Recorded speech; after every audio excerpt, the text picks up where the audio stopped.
je demanderai à mon ami le cher Bétounès de bien vouloir prendre place ici et de nous apporter la bonne parole qui sera la parole de conclusion. Il appartient à une grande tradition spirituelle. Nous nous rencontrons dans d'innombrables colloques, dans d'innombrables réunions. Nous avons l'un pour l'autre beaucoup d'estime, beaucoup de respect. Et, s'il me permet de le dire publiquement, nous nous aimons bien. Vous avez la parole, cher ami. Merci beaucoup, cher ami.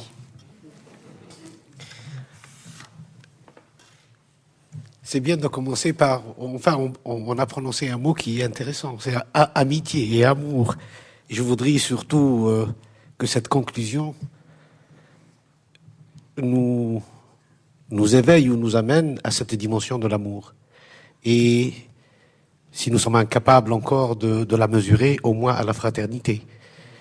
Parce qu'il me semble que si on parle de spiritualité, si on parle de médecine, qu'elle soit occidentale ou qu'elle soit orientale ou traditionnelle, africaine ou amérindienne, il faut d'abord dire que est-ce que la maladie qui nous habite, la maladie du corps, n'est pas avant toute chose, comme certains chercheurs le laissent prévoir, une maladie, enfin, une maladie de l'être, pour ne pas dire une maladie de l'esprit, parce que l'esprit ne peut pas être malade.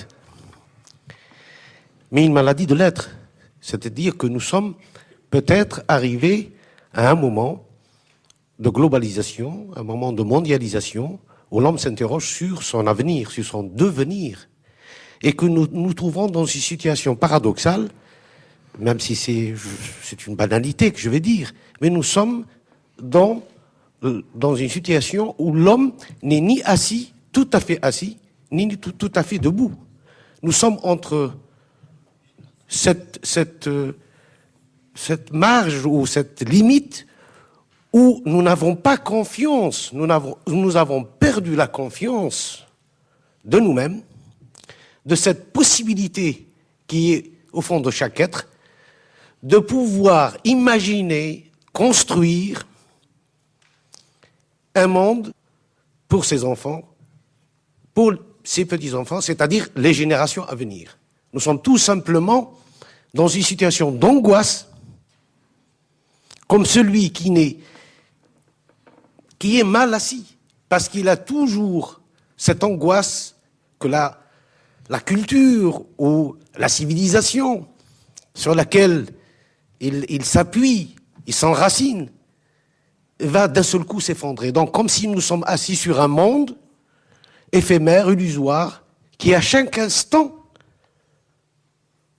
peut s'effondrer. Nous avons des armes chimiques, bactériologiques, nucléaires, nous avons une pollution, et dans tous les domaines, nous voyons qu'il y a des signaux qui nous appellent, qui nous mettent en garde contre nous-mêmes. Il n'y a pas d'Orient, il n'y a pas d'Occident. Géographiquement parlant, certes, ils existent, mais il n'y a pas, au niveau de l'être, un Orient ou un Occident. Nous sommes tous l'Orient de quelqu'un et l'Occident de quelqu'un d'autre. Et tant qu'on n'a pas compris, je crois que c'est là où la spiritualité vient nous interpeller, que nous sommes en fait tous issus de la même cellule, d'un même point de départ qu'on appelle le Big Bang ou qu'on appelle le zéro absolu. Et que ce zéro lui-même, comme le disent certains mathématiciens, élevé à la puissance zéro, a enfanté l'un. Donc, ce n'est pas le néant. Nous ne venons pas du néant.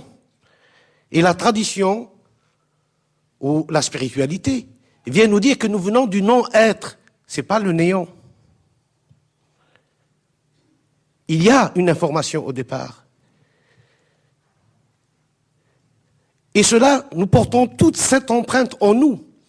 Et ce mal vécu avec cette réalité qui nous unit, qui unit d'abord la personne à elle-même, c'est-à-dire d'abord s'asseoir sur moi-même, me permet de m'asseoir sur un monde, sur une réalité au fait,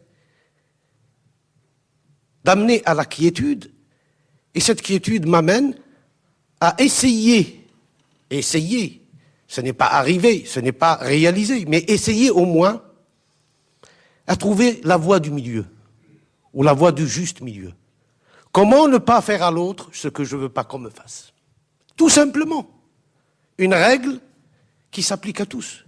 Qu'on soit l'Occident, l'Orient, l'Est, l'Ouest. Si chacun regardait dans ses actions, dans ce qu'il entreprend, qu'il les mesure avec cette simple idée que si on me rendait l'appareil ou si on me faisait l'appareil, comment j'accepterais? Comment je réagirais? Beaucoup de choses peuvent être améliorées. Donc, si on veut, et puisqu'on parle de maladie et de médecine et de guérison, d'abord il faut guérir l'orgueil, la vanité de notre monde. C'est ça le mal qui nous ronge tous. L'orgueil de posséder la vérité, l'orgueil de posséder une connaissance, l'orgueil, etc., etc., etc. C'est la maladie qui nous permettent pas de nous relier à nous-mêmes, et en se reliant à nous-mêmes, nous nous relions au genre humain tout entier.